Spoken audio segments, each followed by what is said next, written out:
तो आज हम विटामिन के बारे में बात करेंगे। विटामिन क्या होते हैं? सबसे पहले विटामिन होते क्या हैं?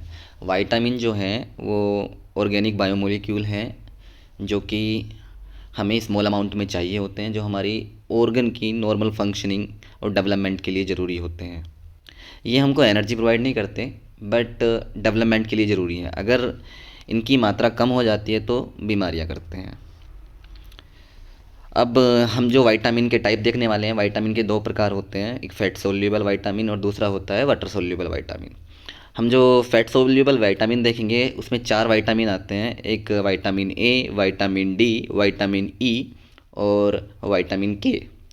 इसको हम एक निमोनिक से याद कर सकते हैं, देखा, DEKA, देखा। अब सबसे पहले हम जो पढ़ने वाले हैं फैट सोल्यूबल विटामिन में, विटामिन ए। विटामिन ए का केमिकल नेम होता है retinol. Very very important question for your NEET exam as well as competitive exam. Vitamin A का जो केमिकल नेम है वो रेटिनॉल है। इसका सोर्स जो है वो हमें carrot, tomato, papaya, mango, milk, egg, cod liver oil, liver, ठीक है, of goat, ETC and beetroot are the good source of vitamin A. Vitamin A क्यों ज़रूरी होता है? हमारा जितने भी एपिथीलियम है, जैसे स्किन का एपिथीलियम है, उसकी ग्रोथ के लिए, नॉर्मल ग्रोथ के लिए, फंक्शनिंग के लिए, हमारे विज़न के लिए ज़रूरी होता है growth, differentiation of epithelium tissue. Mainly epithelium tissue की ग्रोथ के लिए, प्रॉपर मेंटेनिंग के लिए विटामिन ए ज़रूरी होता है। और विज़न में आप जानते हैं जो हमारे रेटिना में रोड्स होते हैं, रोड्स में एक पिगमेंट पाया जाता है रोडोप्सिन। और रोडोप्सिन में जो ऑप्सिन पार्ट होता है वो रेटिनॉल का यानी विटामिन ए का डेरिवेटिव होता है रेटिनल, इसीलिए विज़न में भी हेल्प करता है। अगर विटामिन ए की डिफिशियंसी हो जाती है तो डिफिशियंसी सिम्टम क्या क्या होंगे? सबसे पहली कंडीशन है नाइट ब्लाइंडनेस। और आपकी जो स्किन है वो एबनॉर्मल, जो एपिथेलियल है, एपिथेलियम टिश्यू है वो एबनॉर्मल रहेगा। आपके जो एड़ियाँ हैं वो उनमें क्रैक आएगा, चिलोसिस होठ के बराबर में क्रैक आएंगे, स्किन ड्राई रहेगी। अदर इंफॉर्मेशन देखो ये पूछा नहीं जाता, फिर मैं बता देता हूँ विटामिन ए के बारे में। विटामिन ए जो डिस्कवर किया गया, ठीक है, उसके बारे में हम देखने वाले हैं। Vitamin A first fat soluble vitamin discover किया गया, ठीक है, बाय MC कोलम। फिर हम बात करेंगे विटामिन डी। विटामिन डी जो है उसका केमिकल नेम है कैल्सीफोरेल, ठीक है, और इसका जो सोर्स है कोड लीवर ऑयल। स्किन जो है हमारा विटामिन डी को सिंथेसाइज करता है in the presence of sunlight. अब विटामिन डी की भी स्टेजेस होती हैं कि कैसे सिंथेसिस होता है। कुछ पार्ट इसके टाइप होते हैं D1, D2, D3 and D4। ये आप हायर क्लासेस में पढ़ोगे, जो कि आपके लिए अभी ज़रूरी नहीं है, आपके लेवल पे इतना काफ़ी है। फंक्शन ये क्या करता है? It increase the calcium absorption from the gastrointestinal tract, GI tract से ये आपका एब्जॉर्प्शन करा देता है चीज़ों का। साथ में ही आपका बोन के अंदर कैल्शियम डिपोजिशन को कंट्रोल करता है, ठीक है। अगर इसकी कमी हो जाती है, कमी होने टाइम क्या क्या कंडीशन होगी, कमी होगी तो कौन सी बीमारी होगी? बच्चों में अगर कमी होती है लेस देन 5 ईयर, तब हम उस कंडीशन को बोलते हैं रिकेट्स। अगर बड़ों में विटामिन डी की कमी होती है तो तब हम उस कंडीशन को बोलते हैं ओस्टोमलासिया। ओस्टोमलासिया में क्या होता है कि फ्रैक्चर होने के चांस बढ़ जाते हैं। और रिकेट्स में जो आपके टीबिया है उनकी बेंडिंग हो जाती है, ठीक है, वो बो हो जाती हैं, ठीक है, या नॉक हो जाती हैं। और विटामिन डी जो है ज़्यादा वो हार्मोन की तरह बिहेव करता है, वो आपको याद रखना है। अब हम आगे बढ़ते हैं थोड़ा। Vitamin E. Vitamin E is also called as a reproductive vitamin या फिर fertility vitamin. Chemical name is tocopherol, ठीक है। केमिकल नेम क्या है इसका? टोकोफेरोल। ये आपको दिखाई दे रहा है यहाँ पर। कहाँ से मिलता है? वीट जम, ठीक है, या फिर आप कह सकते हैं वीट घास से मिलता है। वीट घास जानते हैं आप? कहने का मतलब जो अभी नई नई घास, मतलब जो नया नया गेहूँ डेवलप हुआ है, आपने गेहूँ बोया, उससे जो तुरंत इनिशियल स्टेज का जो प्लांट होगा that's called wheat grass. Green leafy vegetable, fat of vegetable origin. और साथ में ही आपका ashwagandha is a good source of vitamin E. अब हम इसकी फंक्शनिंग की बात कर लेते हैं, करता क्या क्या है। ये हमारी बॉडी में एंटीऑक्सीडेंट की तरह काम करता है, हमारे रिप्रोडक्टिव ऑर्गन की फंक्शनिंग के लिए बहुत ज़्यादा ज़रूरी है, हमारे मसल को मेंटेन करता है और आरबीसी की स्ट्रक्चर को भी मेंटेन करके रखता है। अगर इसकी कमी हो जाती है तो रिप्रोडक्टिव फेलियर होने लगता है, जैसे कि बहुत सारी कंडीशन है, अर्ली इजैकुलेशंस, ठीक है, इस टाइप का आपका इसका क्या होगा, कमी के सिम्टम देखे जाएंगे। और मैंने अभी बताया विटामिन ई को हम फर्टिलिटी विटामिन भी कहते हैं या फिर रिप्रोडक्टिव विटामिन भी कहते हैं। नाउ विटामिन के की बात करें तो विटामिन के जो है ये क्लोटिंग के लिए बहुत ज़्यादा ज़रूरी होते हैं, ठीक है, क्लोटिंग के लिए बहुत ज़्यादा ज़रूरी होता है। विटामिन के दो सोर्स है, प्लांट सोर्स और एनिमल सोर्स। प्लांट सोर्स से जो विटामिन, एक्चुअली जब हम टाइप पढ़ रहे हैं यहाँ पर तो 3 टाइप में, K1 K2 K3, ठीक है। जो K1 है ये प्लांट ओरिजिन का है और जो K2 है K3 ये दोनों एनिमल ओरिजिन के हैं। ये हमें हमारी बॉडी में इंटेस्टाइन में भी मैन्युफैक्चर किया जाता है। हमारे लार्ज इंटेस्टाइन में कोलोन में एक बैक्टीरिया आता है इकोलाई। इकोलाई क्या करता है, हमारी बॉडी में सिम्बायोटिक रिलेशनशिप में रहता है, वो फूड पर क्या करेगा, ग्रो करेगा और साथ में कुछ चीज़ें बनाएगा। उनमें से एक विटामिन K2 और K3 भी हैं, ठीक है, और साथ में ही थियामिन भी है, राइबोफ्लेविन भी है, ठीक है, उनको भी ये मैन्युफैक्चर करता है। तो विटामिन के 3 पार्ट हैं, ठीक है, 3 टाइप होते हैं, phylloquinone, menaquinone and menadione, K1 K2 and K3, ठीक है। लीफी सोर्स क्या क्या है, leafy vegetables. Vitamin K synthesised by the bacteria लिखा है साफ साफ, इन्होंने मेंशन किया है, मैंने अभी आपको बताया है कि लार्ज इंटेस्टाइन में मैन्युफैक्चर किया जाता है। कौन से बैक्टीरिया की हेल्प से, इकोलाई की हेल्प से। ये करता क्या है, सबसे इंपॉर्टेंट फैक्टर क्या है, ये हमारा विटामिन के जो है क्लोटिंग में हेल्प करता है। कैसे विटामिन के क्लोटिंग में हेल्प करता है, because it help in the synthesis of prothrombin, ठीक है, and prothrombin is converted into the thrombin. When we will discuss about the clotting process, coagulation of blood, वहाँ पर आपको बताएंगे। बस इतना ध्यान रखना, विटामिन के is essential for the clotting, ठीक है, क्योंकि ये प्रोथ्रोम्बिन की मैन्युफैक्चरेशन में हेल्प करता है, उसको हम बात करेंगे। अगर इसकी कमी हो जाती है तो एक्सिस ब्लीडिंग हो सकती है। तो ये कहने का मतलब क्या है, एक्सिस ब्लीडिंग को रोकेगा। और अगर इसकी कमी होती है तो सीधी सीधी बात है, आपको क्लोटिंग डिसऑर्डर होंगे, ठीक है, वो हमें बात करना है। इसके बारे में अदर इन्फॉर्मेशन जानने की कोई ज़रूरत नहीं है, ये आपसे पूछा भी नहीं जाएगा। नाउ आगे बढ़ते हैं इसी के साथ, वाटर सोल्यूबल वाइटामिन। अब तक हमने क्या पढ़े, फैट सोल्यूबल वाइटामिन, जिनका निमोनिक मैंने बताया आपको। निमोनिक क्या बताया, देखा, क्या देखा, फैट देखा, ठीक है, फैट सोल्यूबल वाइटामिन्स, ठीक है। नाउ आगे बढ़ते हैं। वाटर सोल्यूबल वाइटामिन में बी और सी आएंगे और बी में मल्टीपल टाइप हैं, B1 है, B2 है, B3 है, B5 है, B6 है, B7 है, B9 है, B12 है, B17 है, और देन वाइटामिन सी। सबसे पहले हम वाइटामिन B1 की बात करेंगे, जिसे थियामिन भी कहते हैं। Thymine is different thing and thiamine is different thing. Thymine is a nitrogenous base, हम यहाँ बात कर रहे हैं थियामिन की, ठीक है। तो जो विटामिन B1 है इसका केमिकल नेम क्या होता है, थियामिन होता है, ये आपको दिखा हुआ है। सोर्स क्या क्या है, जितने भी आपके ग्रेन्स होते हैं, ठीक है, लेग्यूम होते हैं, पल्सेस जितनी भी होती हैं, नट्स होते हैं, ठीक है, उनसे आपको मिलता है। किस लिए ज़रूरी है, repair and growth of tissue के लिए। And it act as a thiamine, TPP की तरह एक्ट करता है। जब आप क्या पढ़ोगे, ऑक्सीडेटिव डिकार्बोक्सिलेशन ऑफ पायरुवेट पढ़ोगे, ये आपको पढ़ाया जाएगा, रेस्पिरेशन वगैरह में पढ़ाया जाएगा। इसकी कमी से कौन सी बीमारी होती है, बेरी बेरी डिजीज़ होती है, ठीक है, मेनली इन एल्कोहलिक्स, ठीक है।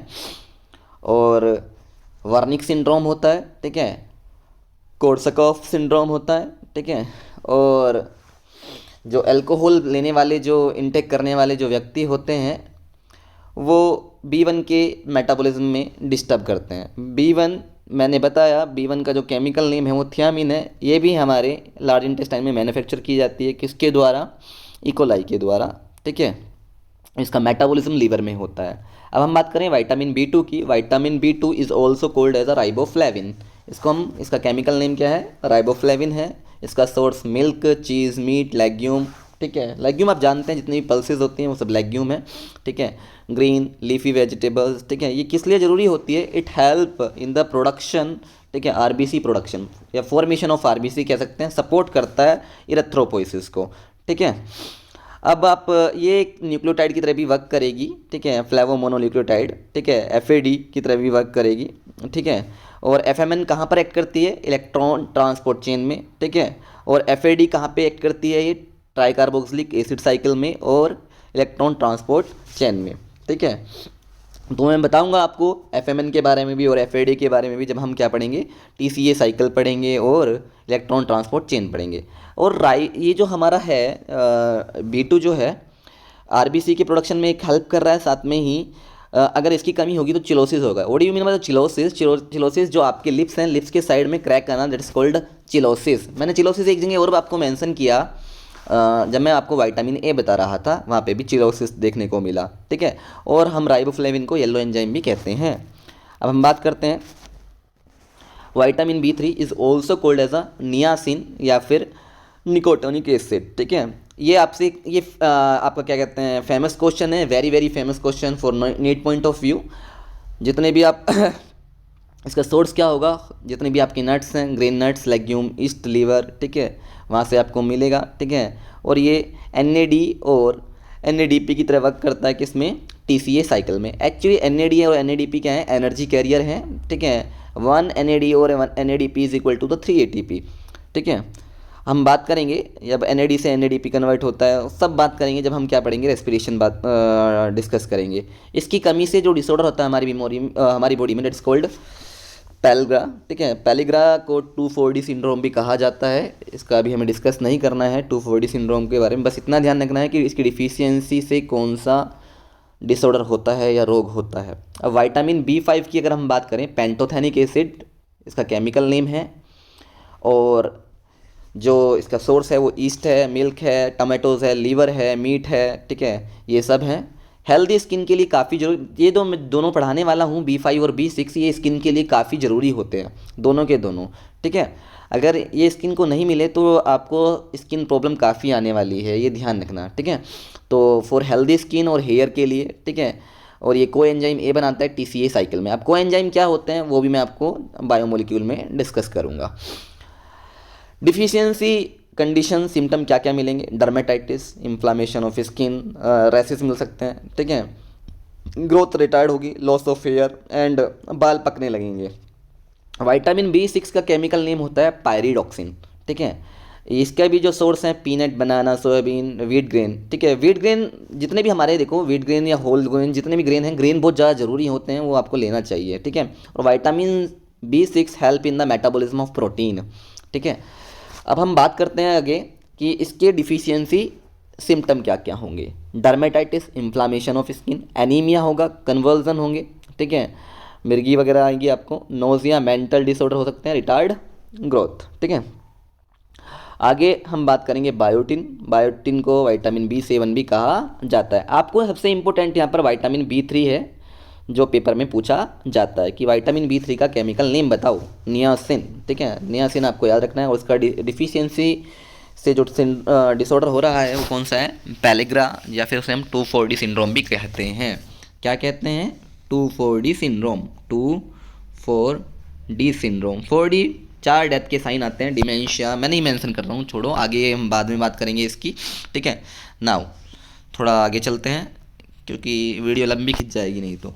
विटामिन B7 की बात करें, ठीक है, केमिकल नेम इज़ बायोटिन, ठीक है।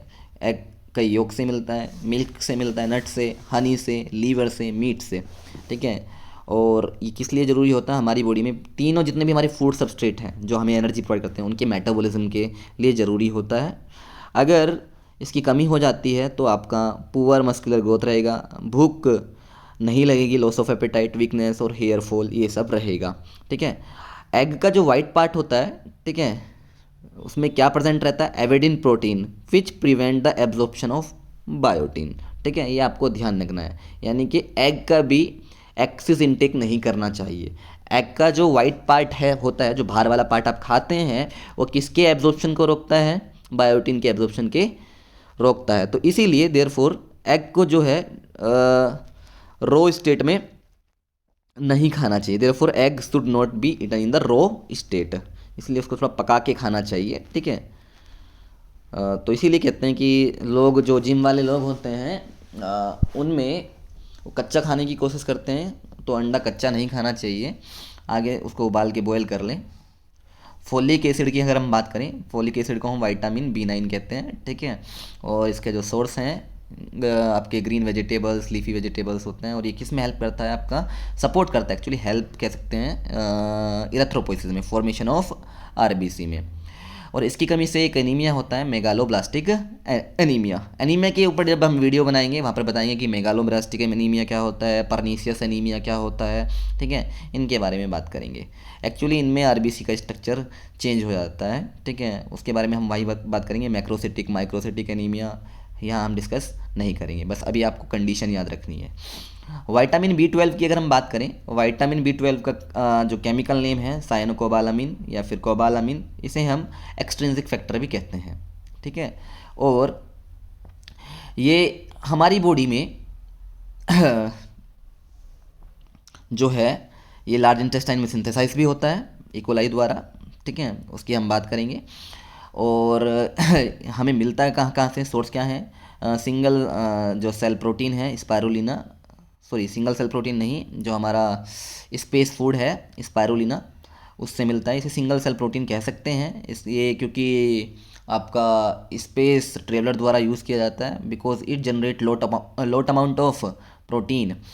एनिमल सोर्स क्या है इसका, लीवर है, मीट है, फिश है, एग है। आरबीसी प्रोडक्शन में हेल्प करता है, डीएनए सिंथेसिस में हेल्प करता है, proper functioning of neurological system, हमारा जो न्यूरॉन्स है उनकी फंक्शनिंग के लिए ज़रूरी होता है। परनीशियस एनीमिया होता है इसकी कमी से, ठीक है, आपको ध्यान रखना है ये वाली बात भी। विटामिन B70 को हम लेट्राइल कहते हैं, इसका जो सोर्स है वो व्हीट ग्रास जूस है। और B17 में एक महत्वपूर्ण प्रॉपर्टी है जिसे हम जिसकी ये प्रॉपर्टी है, ये एंटी कैंसरस प्रॉपर्टी है, ये हमारा कॉन्टैक्ट इनहिबिशन को बनाए रखता है, ठीक है, सीधी सीधी बात है, ये कॉन्टैक्ट इनहिबिशन को टूटने नहीं देता। आगे देखेंगे हम विटामिन सी को हम एस्कॉर्बिक एसिड भी कहते हैं। और इसके जो सोर्स होते हैं सिट्रस फ्रूट लाइक आंवला, गुआवा, टोमेटो। अब आपसे अगर क्वेश्चन आए, नीट में तो आने वाला नहीं है, फॉर कम्पिटिटिव एग्जाम, कि सबसे ज़्यादा जो विटामिन सी है वो कौन से फ्रूट में पाया जाता है, कौन से फूड से मिलता है, तो आप आंसर करेंगे गुआवा, ठीक है, अमरूद। एसेंशियल किसके लिए ज़रूरी है, हमारे आरबीसी प्रोडक्शन के लिए ज़रूरी है। और ये एक एंटीऑक्सीडेंट भी है और ये एक इम्यूनोमोडुलेटर भी है, ये हमारी हमारी इम्यूनिटी को एनहांस करता है और बीमारियों से लड़ने के लिए हमें क्षमता प्रोवाइड करता है। इसीलिए विटामिन सी, आपने देखा होगा कोरोना काल में विटामिन सी टैबलेट ऐड की जाती थी, क्यों, बिकॉज इट इज़ इम्यूनोमोडुलेटर जो हमारी इम्यूनिटी को एनहांस करता है। Essential for the formation of RBC and production of antibody. It is good for bones, teeth, gum and act as a antioxidant. इसकी डिफिशियंसी से एक बीमारी होती है स्कर्वी, ठीक है, इसको डिस्कवर किया था जेम्स लिड ने, ठीक है। हम बात करेंगे, जेम्स डिस्कवर्ड क्योर द यानी सॉरी इसका जो स्कर्वी का जो क्योर बताया था वो जेम्स लिड ने बताया था, उसके बारे में हम बात कर चुके हैं अभी। बाकी का नेक्स्ट क्लास में हम देखने वाले हैं थोड़ा डाइजेस्टिव सिस्टम के बारे में और रेस्पिरेटरी सिस्टम के बारे में। बस आज की इतना ही काफ़ी, धन्यवाद।